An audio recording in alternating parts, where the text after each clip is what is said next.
Happy Friday and welcome into the PHNX Sun Devils show. Of course, coming to you live from Studio K, presented by Circle K. Make sure you join Inner Circle for free by downloading that Circle K app today. Terms and conditions apply at participating locations. Visit CircleK.com for details. We got a special guest today. We got the one, the only 100-yard landlord. I know it's June 13th. But rent is due. Yep. I'm Anthony Totri. Of course, we got Professor Oates over here, Erik Ruby. We got Noah behind the Mac. And then, like I said, the best safety in the Big 12 on today's show. I don't care. I'm going to say it right then and there. And honestly, I think the best duo, probably. The best safety duo, you and Ghost, right? Definitely. Those two statements are very true. 100% true. 100%. I love it, man. Look, just obviously thank you so much for coming on. I know obviously you are super busy in the off season, but just how have the last couple weeks, couple months gone for you since spring ball really ended? It's going really good. You know, spring ball was obviously good for us. We got a lot of returners coming back on the team. Everybody knows each other, you know. Had a good year last year, but last year was last year, you know. Now back to the grind, back to, you know, where it started. So it's been pretty good, you know, just working out, the whole team changing our bodies, getting big, strong, fast. You know, it's 110 degrees out here, so it's pretty fun running outside, you know, with each other, cheering each other on, you know, seeing each other work. And then throughout the season, you know, seeing us have success as teams and individual success, you know. That's what you put in the work for. So it's been pretty good last couple of weeks. You mentioned last year. I think one of the things that really struck me about last year's squad was just how quick everybody meshed and gelled, especially with so many moving pieces. It's the exact opposite this summer where there's very few pieces moving in and out. How does that change the dynamic for somebody like you who's lauded as one of the leaders of the group? I would say it changed. I would say it really didn't change. We were kind of looking at it like the same as last year. You know, like I said, we returned, you know, top 2 returning team in college football. So, you know, just seeing the familiar faces and, you know, seeing what we did last year and then knowing like, hey, like we did that last year, you know, just off of assembling then. So now that we're closer, let's really push each other. Let's really, you know, lock into the small things, you know, and let's see where we can go. You know, we all been here at least 2 years. New guys that just came, but 2-3 years. I've been here 3 years now, so it's like, you know, we've been here for a while, and let's really, you know, turn this thing around. Obviously, you guys, the expectations this year are raised. We say a lot on this show. Of course, the expectations are really a privilege for you guys. I know we chatted a little bit beforehand just about the difference from like year one to where you're at now, where the program is at. We had the opportunity to talk to Jordan Tyson a couple weeks ago at his youth camp with Sam, and I think that the thing that stuck out to me the most was him being like, yeah, when I was first deciding where I wanted to go, Dilly had this vision. He had an idea of what the Activate the Valley would look like. And he's like, honestly, like it was kind of hard to believe. But then you see where this program's at now, right? Fresh off a Big 12 championship, college football playoff, throwing out first pitch at Diamondbacks game, courtside to Suns, doing all that type of stuff. Was it at all hard for you when you first talked to Dilly to see that vision? And then where are you at now just in terms of like, okay, you know what, like, man, Dilly spoke the truth here. Activate the Valley is a real thing. For me, I looked at it as a sign because my high school I went to was brand new. It was, you know, it was literally brand new. I was the first class to, you know, graduate all 4 years there. And, you know, we went 30-1, you know, my last 2 years, went to the state championship, lost there, won there. So just building something, you know, beforehand and then coming here, you know, obviously having a little success, going to different programs, the bigger programs, seeing, and then coming here with somebody who's from here who really wants this place to be great. You know, me with my career, how things went, somebody really wanted to prove people wrong and prove, you know, what type of player I am. Me and him we talked for about 2 hours just about everything, just about like how he's from here, what he wanted to look like, what he used to be like.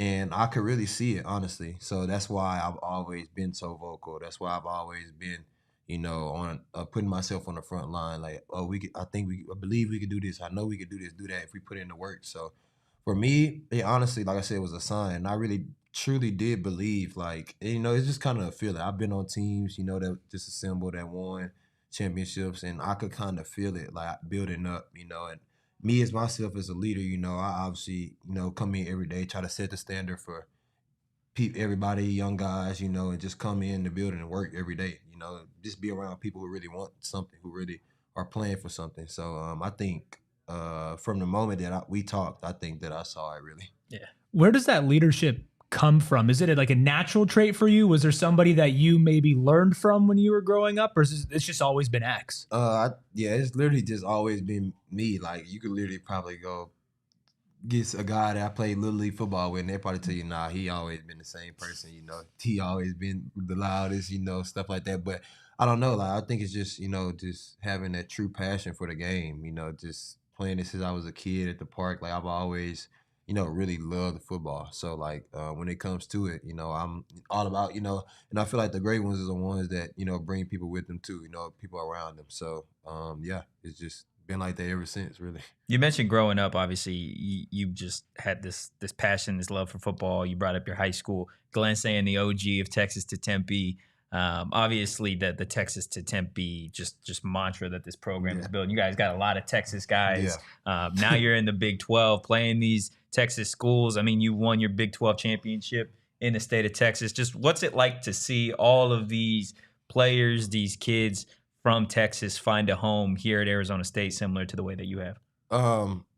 It's crazy because honestly, when I was coming on the visit here, I was like, Arizona, like, I never even been. I don't cactuses and horses. Yeah, I didn't know what to expect at all. I was like, man, but like from the moment I landed here, I was like, man, this, like, I love this place. So I feel like just me being a Texas kid from Houston, just like I feel like they probably had like the same similar, experience just coming here. Like, man, you see the palm trees, the mountains, you see when the sun set, how it's all different colors. Like, it's just, the weather's basically the same every day, all the time throughout the year. So it's just like, man, like you have everything you need here to, be successful, I feel like. So that, was really big. I think that's why, Texas kids have, kind of found a home. How much have you changed since the first time you saw those cactuses and you saw those mountains? Like, look back at X from 3 years ago and now. What's the biggest difference? I think just maturity, experiences, and just being here in the state. It's not too far from home, but it's close enough. And just being far away, going to USC, things like that. I think here's where I really like. I think I was in the building stages where the other places I were growing up, but here I really kind of settled in a place, and really, like I said, when we first got here, the program was what it was, things of that nature, and just to be here 3 years and put in the work and see the results is that's really where I feel like the change comes from. So. You brought up, obviously, asking him what was biggest difference. I felt like you left one out. You're a champion now. You're a Big 12 champion, man. That's obviously something that you and this team last year had so much success, especially on just like the crazy run. I think we talk about it. Feels like once a week. Like there was the point where it was like, okay, you're a 2-loss team. You're gonna have to have like a perfect run to be able to go down, and that's what you guys did, right? You had the Kansas State game. You had the BYU game that you had to beat them twice, pretty much, and then you took it to Arizona and then Iowa State. For you, and we've heard other players like talk a little bit about what moment, what game specifically was like, okay, maybe I feel it. I feel this team trending in that direction. Was there a moment? Was there a game, a practice, a meeting, something for you last season where you're like, okay, we got a real chance to do something here? I think it was both of the losses, really. Like, we went to Texas Tech. It was the first time on the road. Some people had never been in that environment. It's hostile, it was hot, things of that nature. But, we came back and sat back and was like, man, we really played our worst game ever. Like, things that we usually do, we didn't do. It was uncharacteristic. So, and we lost by 8 points. So we was like, okay, like, let's, really just focus and see what happened. And then, Cincinnati, obviously, that game, we were fighting the whole game, just fighting. It didn't come out our way. But from that point on, we literally had a conversation. I remember, like, me, Sam, a couple of people having a conversation in the locker room, like, if this is really what we want to do from this moment forward, then we know what we have to do. Like, we knew we couldn't lose any more games. We knew that if we did that, they were going to count Arizona State out like they usually do, and, we just changed it. We just, seen the challenge and accepted it each and every week. Like, man, let's really focus in. Obviously that was the back end of the season, so it's very important. You're going to play football October, November, so that's very important football. So every game from basically like week 6 on, 7 on was like a playoff game for us. Yeah. Like, we treated it like that. So it was like, man, it's either you come out on that side or, we know that's it, really. So Over your time through the Parks and high school and now college, you've played with and against a ton of quarterbacks, right? And I want to know, what is it about Sam Levitt that kind of sets him apart from your average, typical run-of-the-mill quarterback?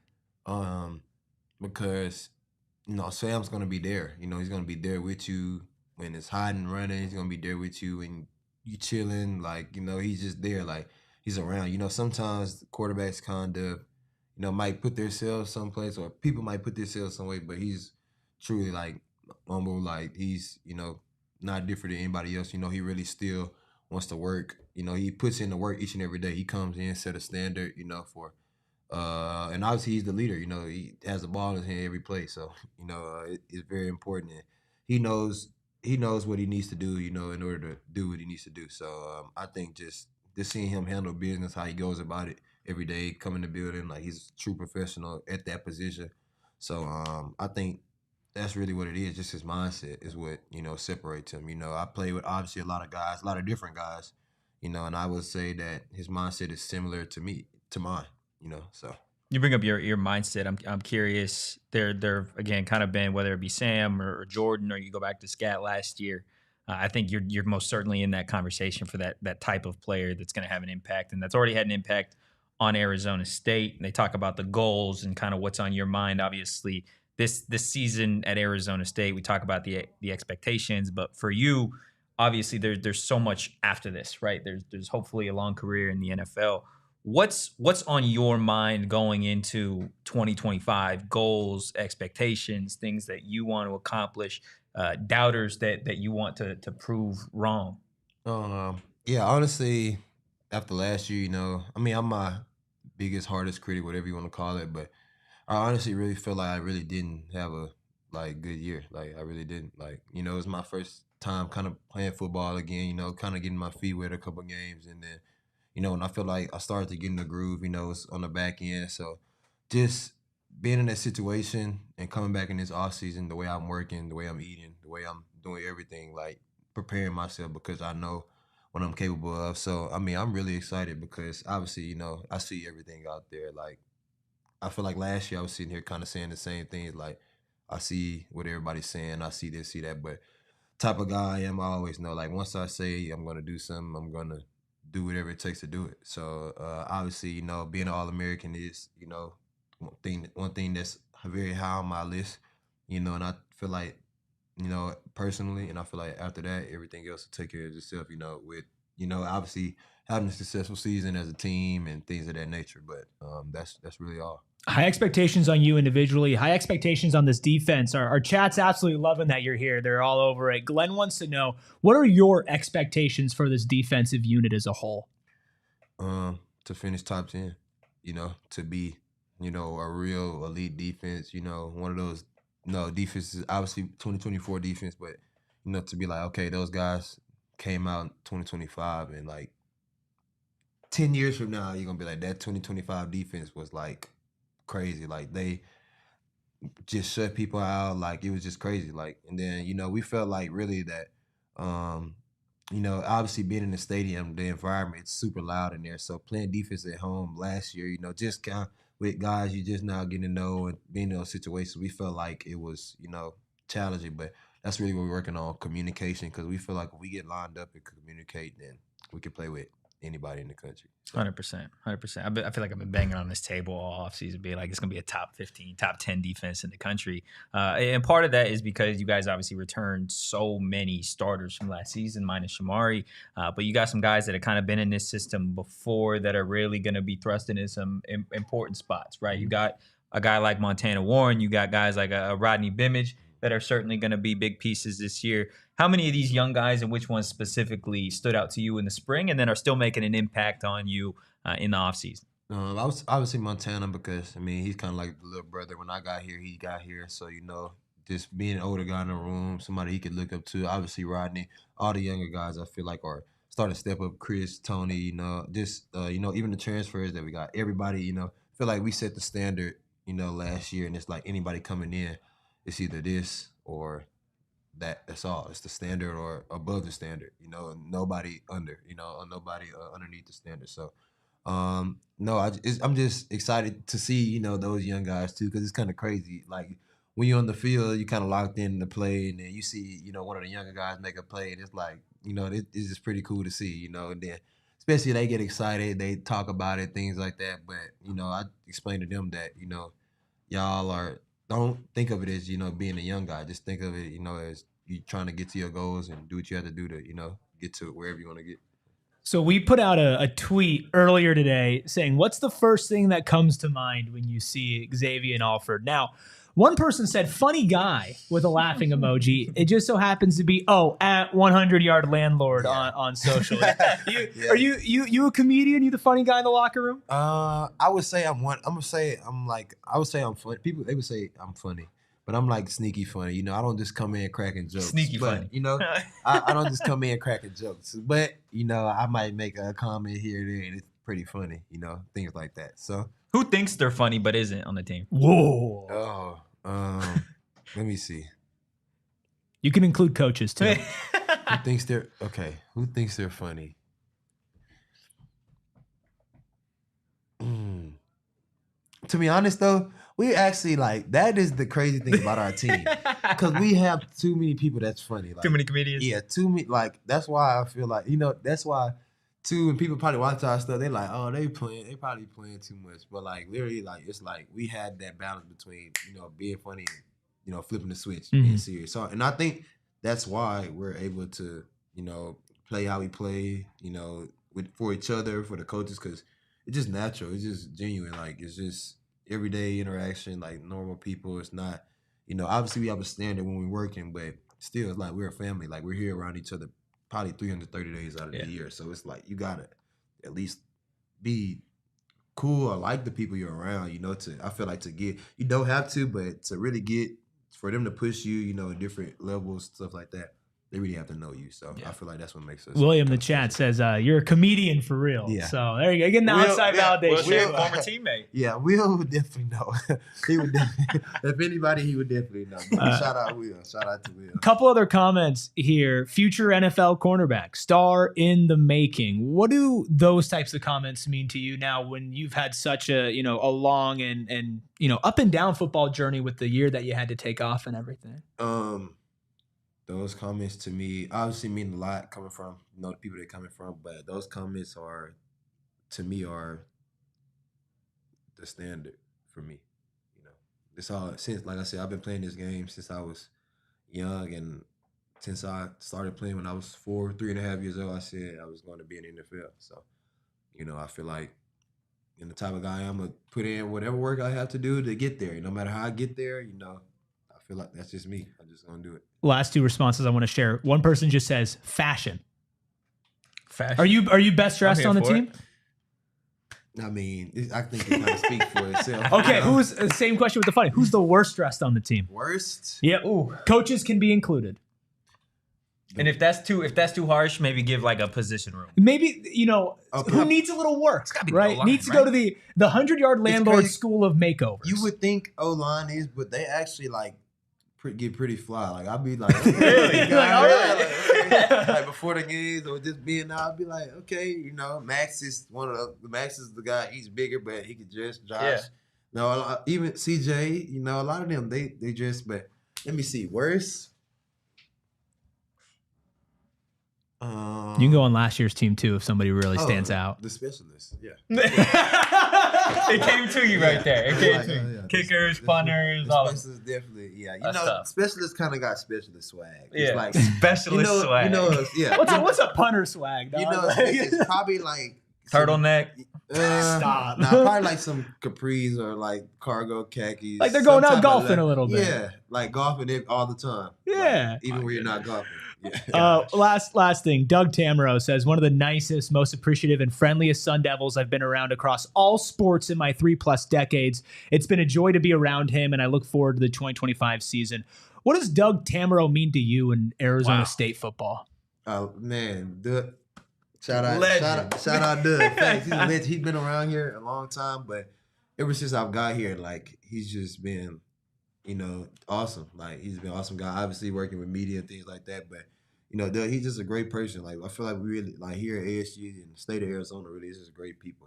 So ever since we've had our first interaction, it's been nothing but genuine, love, natural. Ever since then, and he's probably top one of the best people I met at ASU too so far. So hey, appreciate you, Doug. The GOAT, the absolute GOAT. X, but before we get you out of here, Sun Devil fans, Sun Devil Nation is obviously really, really excited for this season. They loved what you accomplished last year. Just what would your message to this Sun Devil fan base be going into what's expected to be your final year of college football, and then into a season where there are high expectations and a lot of people really excited about ASU this year? For me, you could probably get the hungriest, most underrated, underdog, whatever you want to call it, me channeling all that, obviously like I did last year and, just turning it up a notch, I feel like so. I'm really super excited. I'm really ready to, jump right in it, get to it because, just the expectations I have for myself, what I know I'm really capable of, obviously with the opportunity that's in front of me, this year with this season and just, my dreams are going to the next level, things of that nature. I'm very comfortable where my feet are, very comfortable with it. Some people might get tense up when they get in these situations, but I feel like I've been waiting on, these little small windows, for, my whole life. So, I'm definitely going to take advantage of the opportunity, and put in all the work I can to be ready when it's time. But I would say pack the house, please.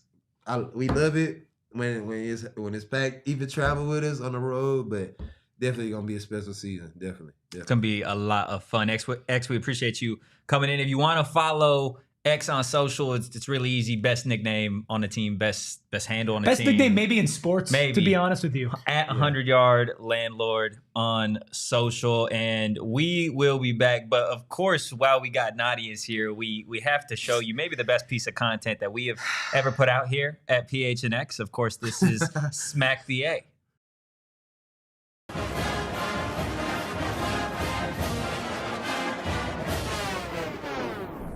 PHNX Sun Devils, hate week, taking over Tucson.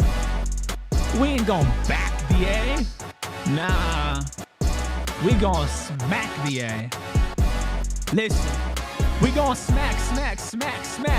Man, smack the A. I'll do it every day. Oh, I clock and they. I'll be getting by in Tucson. We party in Tempe, and I don't even need to bring up Kenny Day. Cause y'all suck with Brennan, wish y'all season was ended. Ain't no pretending that y'all so contending. I'm really, really, really sorry. This wasn't the happiest ending, not. Cause y'all slipping like not, we sick of it's not. That's all that you got, all this talent and first round picks. I cannot believe you made winning that hard. Cause we got together through murkier weather, facts, and weather the storm. We still hate you, heard my words, but don't matter cause we got better endeavors. The Big 12 was waiting. Oh wait, I'm so sorry, I forgot that was your conference for the taking. Gotta wake you up like Folgers, you got no drive, anti-Georgia. I can't wait for Scat to put you on your back so we can go ahead and just roll ya. Man, I smoke a Wildcat pack till y'all fade back shoulder, and I'm standing on business right here, right now. I told ya, we gon' smack. Man, smack the A, I'll do it every day. Oh, I clock and they, I'll be getting by in Tucson. We party in Tempe, and I don't even need to bring up Kenny Day. So so much debt, can't count it on a calculator. You need some of that money that Kenny gave up. Really hope you enjoyed your glory. Let's sit for a second and tell you a story. Two confident wildcats, more like Icarus. Thought it was sweet, ended up being licorice. Nothing but a massive disappointment. You're like a rash with no ointment, or more like a bathroom window toilet, or more like some meat that was spoiling, or more like a creak on a door hinge, or more like the stringy things on an orange. And the moral of the story is y'all just suck. Time to put you to sleep. Think you need a good tuck, and if we keep it a buck, I won't wish you luck, cause I pray on your downfall and I don't give up. We're going smack, smack, smack, smack. Man, smack the A. I'll do it every day. Oh, I clock and they all begin by in Tucson. We party in Tempe, and I don't even need to bring up Kenny Day.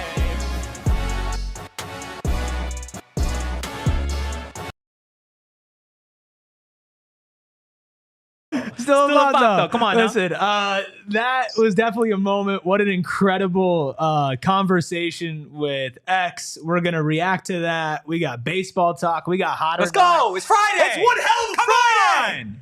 And we're going to break. Listen. Yes.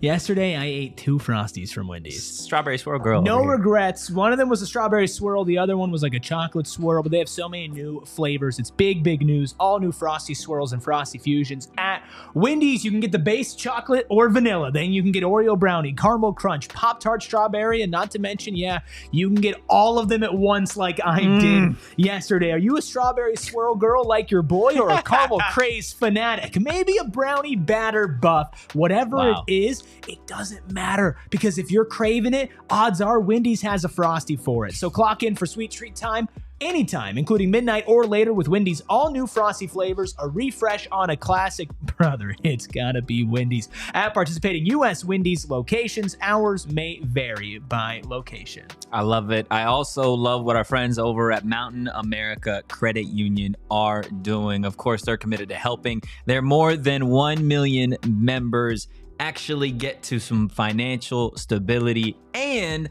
on top of that, the credit card options that they have, they're literally going to work for you guys. Look, get 2 times the points on rewards credit card purchases through July 31st. So you still have about 18 days to take advantage, and you guys can use your Mountain America rewards card and really watch the points pile up. It is perfect for all of the essentials. Gas, essential. Groceries, essential. Travel, home projects, and all other purchases. This promotion is an easy way to stretch your dollar since you earn twice as many rewards. Make sure you redeem your double points for rewards like travel rebates, gift cards, and my personal favorite, event tickets. Now, it is limited time only. Make sure you take advantage of it while you still can. Go get some more details at macu.com/double.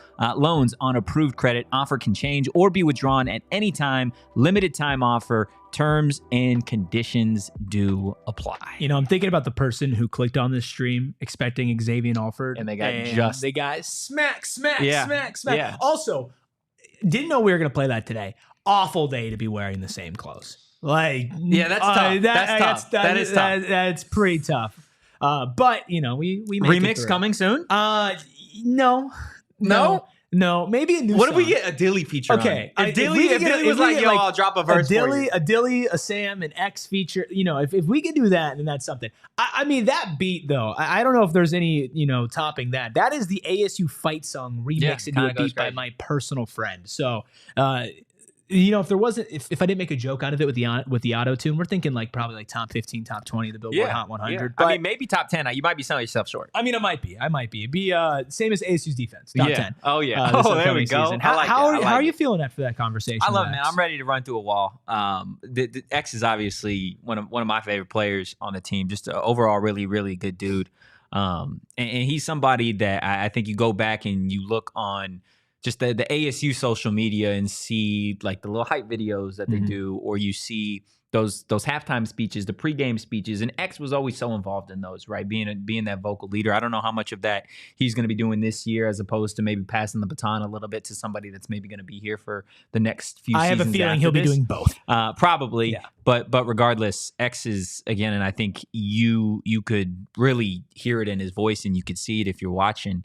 He's so determined. He's so focused on really, really having this 2025 season be a success, because there's a lot on the line, not only for the fan base and the program, but think of it. This guy's been through the ringer in college football, right? He's been to Texas, been to SC, now at Arizona State, had to miss a season at Arizona State, played last year, and they lose to Texas, right? A former school in the college football playoff. Like, he's got big things he wants to accomplish, and man, I do think that this guy is going to be the best safety in this conference. I think he's going to be an All-American as well. I think that is all on the table for him, and he very clearly knows it as well. Like, you could tell when you ask him about, like, what are your goals, that he's finding this way to balance, like, the long-term goals, like he mentioned at the very end, you know, making the NFL, being an All-American, but being where his feet is. Like, him saying that, you know, I've been prepared for this moment, and some people shrink at these moments. Sometimes when people say that, you kind of get this sense that they're faking it till they make it, you know, like, oh, okay. Right, like, great, sure. great. Like, yeah. No, dude, yeah, for sure. Yeah, you're ready for the moment. Yeah. And then there's ways that people say it that makes you step back and go, oh, like, okay, you are. And the way that he lays things out, it's not that he's being loud and saying it. It's not that he's, like, you know, going above and beyond and using these, like, crazy words, like, we're going to be the greatest thing. He's just like, you know, we're ready. Like, I'm ready. Like, this is what it's going to be. Like, very to the point, very serious, but very calm. And that all combined together, it's like, this is somebody who's all their past experiences in football, it feels like it's leading them up to this moment and this season. And it gets exciting to think, how can he capitalize on that individually? And then, of course, that cascades into the overall team success with it. Oh, 100%. Let us know in the chat, what was your favorite part of having 100-Yard Landlord in here, of that interview? What part sticks with you the most? I think another thing that you certainly have to talk about when we're talking about Xavion Alford and you know, the last 20-ish minutes that we got to spend with him is just, like, his commitment to seeing this thing through. Yep. Because this is a kid that after last season, it could have been very easy for him. I know he said that he didn't feel he had the best season in the world. He had a really, really good season. So funny, dude. I love it when athletes do that. Like, they're just clearly, like, really good. He's just humble, man. He's a humble dude. Like, yeah, no, it wasn't that great. I could be better. He's a humble dude, but we were talking to him a little bit beforehand, and I was even talking to him before you came in here, and he is just, like, they don't stop working, man. Like, no. He doesn't stop working. He was talking about, you know, we had our time to have some fun, but he's really, really locked in to trying to get this team to be higher than the expectations even are for it, right? And we were talking, you know, there are certain rules in college football where players and coaches, they can't be together. So a lot of things you have to have a player-led, right? And he's talking about it's night and day, right? Night and day from what you see now, player-led wise, to what you had when he first arrived on campus. And that's not necessarily a knock on those players that were here prior. It's just more so a difference in culture. And this team is different. They really have it's so cliche in sports. You know it. Ayrton knows it. Everybody knows it. It's like the whole brotherhood thing. Yep. It's just so overblown, whatever. But when we say that here and with this team, like you feel it. You watch them interact. Sure. Like I remember I was at the camp earlier this week for Kenny and the coaches clinic, and you obviously have the coaches out there, but you have a bunch of players. You have a bunch of young players out there too. I saw Jaden Fortier out there. I saw Champ Westbrooks out there. I saw Joey Sue out there. Like a bunch of guys that still have eligibility that are going to eventually play at Arizona State, but guys that, you know, the average fan probably doesn't know a lot about, that doesn't necessarily expect to see them play here in 2025. But they're still out there supporting the community and going out there because they love Arizona State. We go back to Jordan Tyson and Sam Levitt's camp that they had. Like Derek Eusebio was out there. Zechariah Sample was out there. Guys that didn't have to be out there in Chandler on a Saturday morning, but wanted to go out there and support their teammates. Like, these are little things that I know there are U of A fans or people on social media that I'll tweet these things out, and they're like, oh my gosh, like blah, blah, blah. You are hyping this up so much. And I hype it up because it's different. You don't see this type of stuff in college football. Yeah. Like, you've been around college football. I have been around several college football, like just different programs. And the way that this program is functioning right now, this year should be the best year that you've seen at Arizona State in the last 20, 25 years. And the question I always get is why? And the easy answer is because just look at the guy we just talked to. Yeah. They're pretty much all of them are just like him. Maybe not in terms of like what they do on the field, but the mentality behind that's it. What when he talked about Sam too. To say, hey, the quarterback has the same mindset as a defensive player. That's not how that works. Quarterbacks, you always hear like notoriously are just like this like weird, level-headed, different breed of a football player, right? Not even just like level-headed. Like quarterbacks just kind of feel like they're always just in a category of their own of how they operate, how they work, how they analyze the game, whatever it is. Sometimes for better, sometimes for worse, right? When he's like, yeah, I would say that Sam and I have the same mindset on things, and from a defensive perspective. That's the type of thing when you're Kenny and you're recruiting kids who want to be here and kids who have the same mindset, and that overlaps, and it's like it's compounding, right? Yeah. It's always building up. You're not just saying, hey, these are individual entities where X wants to be here and that's in a vacuum, and Sam wants to be here and that's in a vacuum, and they all have the same mentality and that's in a vacuum. No, they're intermingling. They're all connected. Like, you're only as strong as your weakest link. 100%. Arizona State is making sure there are no weak links, and that you look to your left and you look to your right, and that's the same type of buy-in, the same type of want, and the same type of willpower that you have yourself. And when you can see that in somebody who's the quarterback, who's the safety, who's the punter, who's an offensive lineman, who's a coach, who's a grad assistant, whatever it is, if everybody is #aligned, shout out to the Phoenix Suns, then it actually makes you better as a whole, even if the individual talent maybe isn't the same as you would look at a Georgia or an Ohio State or an Oregon. So I will stop glazing now. Sorry, Glenn. It's okay. I get that comment all the time on social media. It's not glazing if these guys are actually going to go out there and go do these types of things. We talk about the type of player a lot that Arizona State goes and gets, and Xavion Alford's cream of the crop. The Sun Devils did indeed add another player to the roster just yesterday. Washington State defensive tackle Rashad McKenzie announced that he is transferring to ASU. We just snatching Washington State's chain, huh? We are, man. We are. Shout out Brian Ward and AJ Cooper. Of course, former Cougs, now Sun Devils. Now, there are people, and I had, again, people on social media just live in my comments. I feel like waiting for me to say something good about somebody, and then they just try and bring them down. Sounds about right. And Rashad McKenzie didn't play a ton at Washington State. I believe he appeared in a couple games last season. He was hurt the year prior. His first year he redshirted. Is really a depth piece in theory, right? A guy that has got great size for an interior defensive lineman in the system. 6'6", 286 pounds is what he was listed at last season. If he's truly 6'6", on his social, he lists himself at 295. That's a big boy in the middle of your Arizona State defense. He's going to be a redshirt junior, I believe, this season. And there's a lot of depth, right? Like this is a depth addition. We talked to Kenny a few days ago. I was about to say, isn't that kind of funny? Right? Like we brought it up on that very show where it's like, it sounds like he's talking about transfer as a transfer question, but because he brought up defensive tackle specifically. He did. And then they got an edge rusher from the class of 2026, right? That same day. So it's like, okay, well, you're double dipping a little bit. You're getting a defensive lineman edition in the class of 2026, and now you get McKenzie. You talk about the interior of this defensive line that should be a really interesting group to keep an eye on this year. Now you've got Justin Watley, who can kind of play inside, kind of play outside. You've got, of course, Anthony Cooper going into what feels like year 9 in college football. CJ Fight is obviously the prize defensive tackle at ASU going into this season. Jacob Kongaika is one of my favorite players on this team as well, just based off of his tenacity and his personality. And now you throw in a guy like McKenzie, join in a guy like Zach Swanson. Like it starts to feel like, okay, and I know it's just one addition, but it felt like, okay, maybe they're a little thin here, not size-wise, but a little thin of just like, okay, personnel on the interior of this defensive line. And again, just one addition makes you feel a little bit more at ease. I think it also shows a self-awareness of the staff where it does feel like they're very good at assessing and analyzing what rooms need what.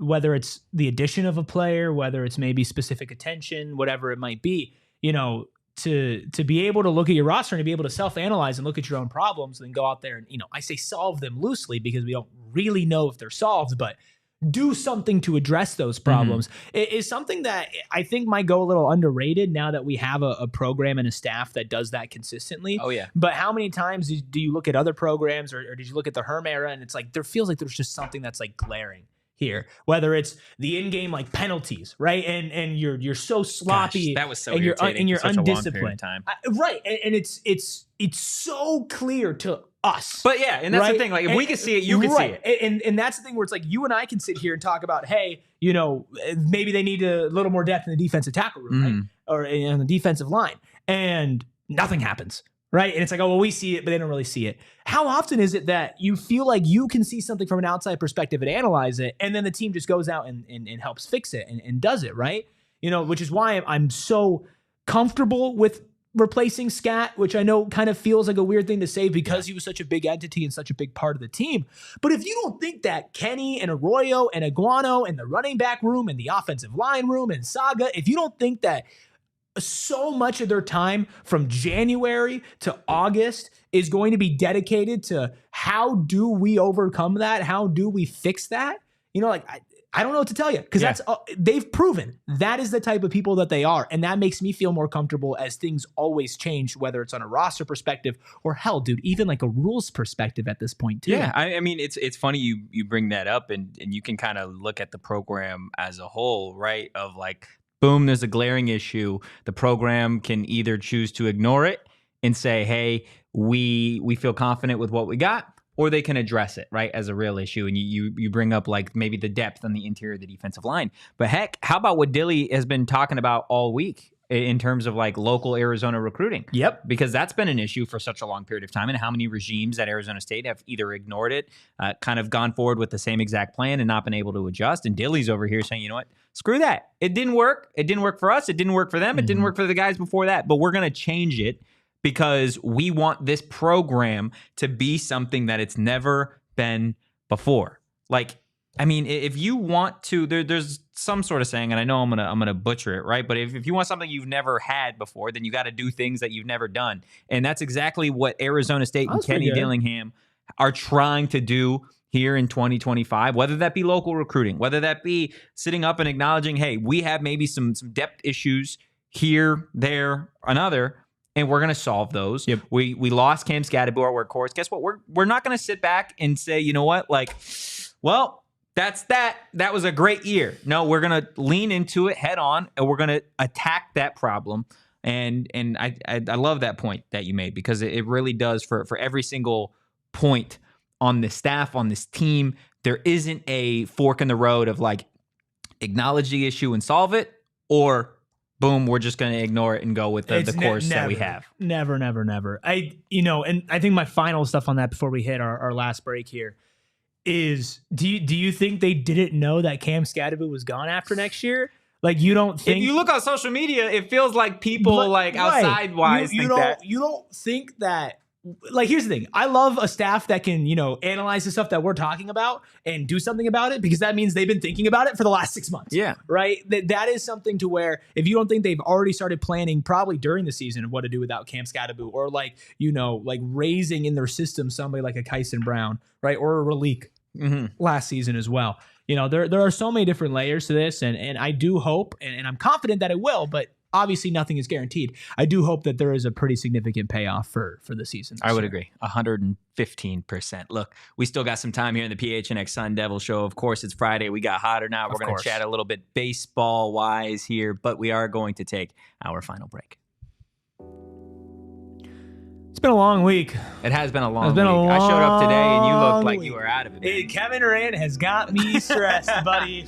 Ain't that the truth? How do we relieve that stress? Little Pure Edibles founded in Arizona, available in 130 dispensaries statewide, or just stop by my place. I got a couple to spare. I can hand you a Kick, which is their version of Starburst, or a gummy, or a hard candy, or a chew. But just make sure you let me know before you stop by. Don't just drop by. Even me? That'd be rude. Yes. Yeah, you gotta let me know. I'm not telling you I'd say no. That's fair. I would say, Totri, come over. What we can do is we could split these Pure gummies, because they're designed to be ripped or bit in half, making them easily shareable or easy to dial in your exact dose. I know that you're a little bit more of a beginner when it comes to this type of stuff, and so that I'll get you a little teeny tiny little dose, and I'll be right there and I'll hold your hand through it. Here I am. I thought we were gonna lady and tramp this Pure Edible, but I guess Rubus just wants to split it. Give me a smaller one. You can get the smaller one, but you know what? It's okay, because it's still gonna be delicious. It's not gonna taste like weed, and you can go find yourself some Pure Edibles products from one of the over 130 dispensaries across Arizona.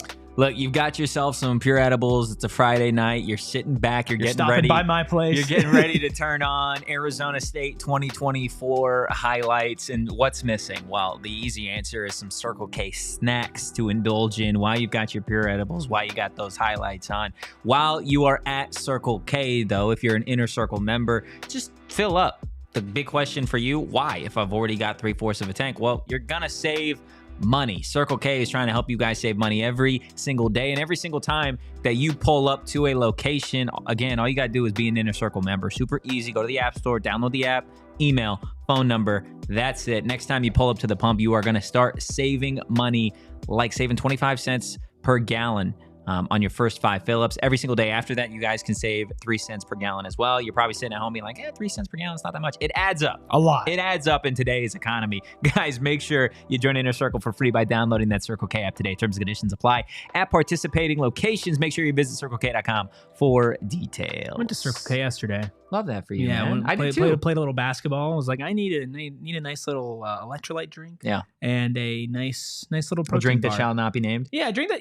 I'll talk to you about it. I tried It's a a drink free for the ad first Friday. time. It is free ad Friday. I tried a drink for the first time, and I was pleasantly surprised. You're not gonna. I'm not gonna say it on air. Wow. No, but we could talk. We after could the chat show. afterwards. Maybe Yeah. tell the Discord. I don't know. If We've got something to tell the Discord afterwards. After I think from our conversation that we had beforehand, I think we got something. We're gonna save that for Discord. If now. you are not in the Discord, You should be just for this story alone. I mean, genuinely, this is something my jaw was on the floor. Yeah. My jaw was on the floor when I heard this, and I honestly I still can't wrap my mind around it. It's good stuff. And Definitely. I'm not trying to like hype this up, like, oh, join the Discord, and then we're like, Xavion Alford was wearing blue shoes today. Like, no, we got some good stuff. Genuinely Got some good stuff. the most shocking thing I might have ever Let's say. heard. No, I did not. Shirley Temples are good, man. Yeah, I don't those care what aren't ads. anybody Those aren't says, ads. man. Shirley Temples are fire. Yeah. Want to talk a little ASU baseball, then a little hot or not? We can, but I do need to make sure everybody in the chat hits that like button. Wow. Hits the subscribe button. You let them know, Professor. And drops a 5-star review wherever you get your podcast. Also, sign up to become a diehard. Look, we obviously preach becoming a diehard. We understand that times are tough for some individuals, but for a one-time annual fee, you guys get to join an amazing community of not just Arizona State fans, but Valley sports fans in general. Make sure you head to go PHNX.com. You click that diehard tab. It's going to tell you everything that you unlock when you become a PHNX diehard. And again, we've got some diehards in the chat. Sharon being the mother of PHNX Sun Devils, probably the mother of just PHNX sports in general. Less than $10 a month. And you also get a free t-shirt or hat or piece of merch Once a every year. single year. 20% discount to all of our events. So if you come to a lot of our events, especially some of these bigger ones that this membership actually ends up paying for itself, ad-free experience on our website, exclusive access to all of our Die Hard Lock content on there as well. But the best part, of course, it is the Die Hard Discord. Oh, yeah, 100%. Again, make sure you go visit gophnx.com and click that Die Hard tab. Real quick, though, we will get to some ASU ball and bat sports before we dive into hot or not. Arizona State getting a big transfer portal addition. The Mountain West Co-Player of the Year, Dean Toigo. There you go. I mean, I don't actually know, but Toigo. That one feels right. Toigo feels right. Toigo feels right. Toigo feels 100%. Right. Open invitation to the show, Toigo, if you want to tell us how to say your name. But he's a lefty. Had a ridiculous batting average at UNLV with 18 homers. And reached base in 50 of 54 games. Defensively, split some time between first base and outfield, both much needed positions for Arizona State. Willie's doing some work. Willie's man. low-key cooking in the portal, man. Willie's doing some work. Low-key cooking in the portal. And I think that's what you needed to see. 3-ish additions, maybe 4 additions in the You got portal. 2 returners. Yeah, I forgot about the returns. And you got your additions. I mean, again, maybe this is ASU baseball has finally been given some NIL to unlock their maneuverability. That's what Willie's saying right now. Yeah, let's hope. Let's hope. I'm Willie's sake, cautiously optimistic about what's next for Arizona State baseball. Should be good. It should be a lot of fun. Getting your good returners, picking up some big names to transfer, and it's just about managing them and putting the right collection of guys together. 100%. I 100% agree with you. I honestly, I feel like that's all we need. I feel like that was a perfect, beautifully constructed 60-second conversation about ASU baseball. I'm gonna be honest. I'm not like I haven't done a film deep dive into Dean Toigo, so I apologize. I'll give you the floor. Go ahead, since you have. He's a dog. That's all I got. Right, and so like specifically on the field, right? Like, what would you say were like the top 10 things that stood out to you from his film? The fact that he's a dog. Yeah. Okay, that's one. Yeah. I mean, I feel like that goes hand in hand with also being a dog. Okay, two. 8 more. Yeah. Never mind. Ayrton, Not did hot. you see anything in the video? I know we did that. Indeed, Toygo film? We did that film review together. Not to my knowledge, no. Yeah. By the way, we switched producers halfway through, yeah. in case you didn't know. Yeah. That's like the ASU special these last couple of weeks. It's Just like start with one boom, producer boom. and then bang, Yeah, hit you with another one. sometimes we have bullpen games. You know, Listen, that's how it goes. but we Today was a make it work. bullpen game, but We I make it work. feel very good about. And we the got our way that closer here for Hot or Not. I feel like we're good. Today was good. We're in the 9th inning here. And we need, like you said, we need our closer. I don't know what your walkout song is going to be, Ayrton, but are you ready for Hot or Not? I am pretty ready. We got what would your walkout song be? Ooh, that's a great question. We're gonna go with Giroud Sandstorm. Darude's. I feel like Erik. You know what I'm learning about him? Type of guy. What I'm learning about him is that I think he has troll burner accounts on Twitter. I think he definitely has troll burner accounts on Twitter. I think he has a troll Kevin Durant reply guy burner account. My burner days are far behind me. But you did have burner accounts. But they are behind me. But they were there. Yes. They were there. How many? Can we ask? Just one. Just one. Just one. Just one. Yeah, just one. Was it like Freckled Mamba 02? It was Freckled Mamba. Then he turned it into his real one. Oh my goodness! Burner turned amazing. producer. That is absolutely amazing. Look, of course, we will talk more Arizona State baseball, more Arizona State sports. Getting into it next week, but I feel like we should just enjoy the vibes of the last few minutes of today's show and dive into Hot or Not. So, Freckled Mamba, Mr. Ayrton, what do you have for topic number 1? All right, topic number 1: sleeveless hoodies. Ooh. You know what, Totri, you strike me as somebody who is pretty heavy in the sleeveless hoodie. Yeah, I'm gonna be completely honest. I'm gonna expose myself, be a little vulnerable here. I did at one point in my life own a sleeveless hoodie. Yeah. I am not jacked enough to rock a sleeveless hoodie. I feel like you have to be. You gotta be borderline. Like I gotta ask you if you're natural or not to be actually rocking a sleeveless hoodie. I see that they're like making comebacks though. Like I don't have mine anymore. I'm thankful that I don't. Yeah, me too. But yeah, I do not think it's very hot. I'd give you so much crap if you came in here wearing a sleeveless hoodie. But knowing me, do you think I would care? No, like really, I'd still do it though. Yeah. Knowing me, do you think that would stop me? Yeah, I guess that's fair. Glenn saying hot if you got biceps and a shirt under it. Yeah, anytime I wore that. If you're if you're a professional athlete, hot. Yeah. If you're not, jacked, then it's right. not. You're jacked if you're a professional athlete. Yeah. Ayrton, you big sleeveless hoodie guy?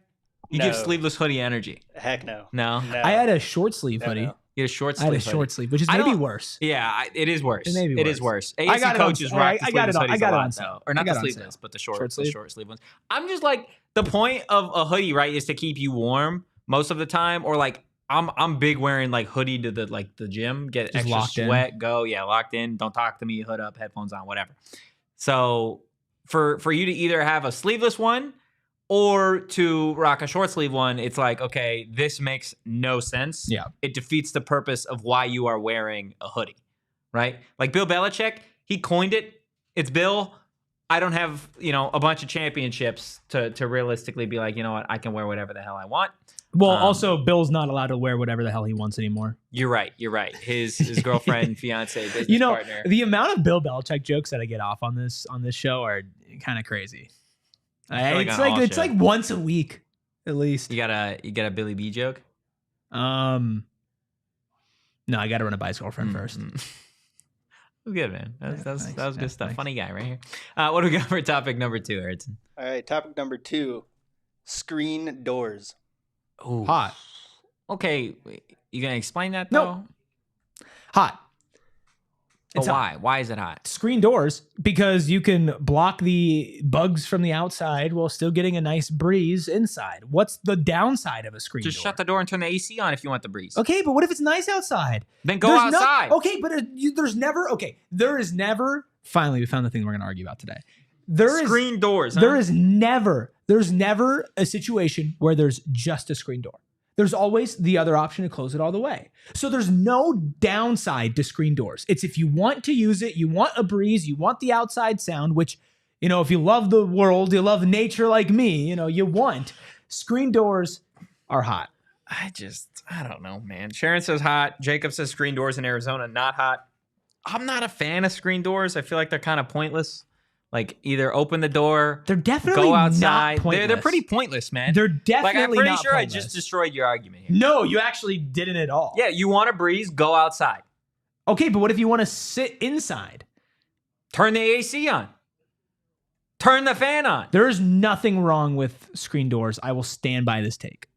There's a lot wrong. I will stand by it. There's a lot wrong with screen Yeah, doors. there's a lot wrong with screen doors. Their purpose is just stupid. You got 2 doors. Why do you have 2 doors?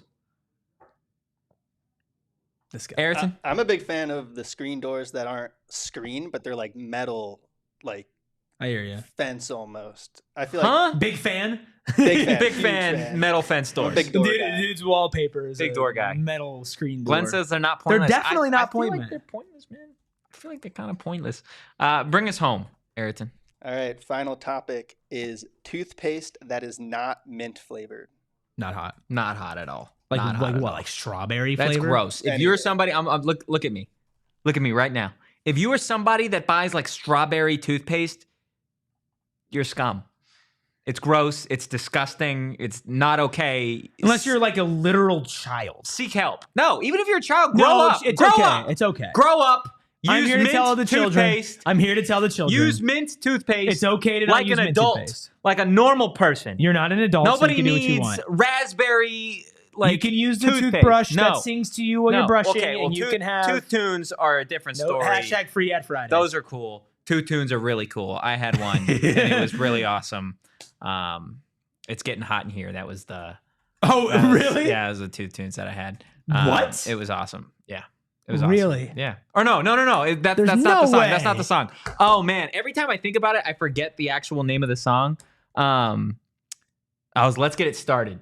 That was That's the two tunes way- I had. that makes way more sense. That's the 2 tunes that I had. Glenn saying Strawberry Swirl Girl says yes. Sharon says not hot. Need mint. Yeah, it's not hot, Jacob. Psychopath behavior. I 100% agree with you.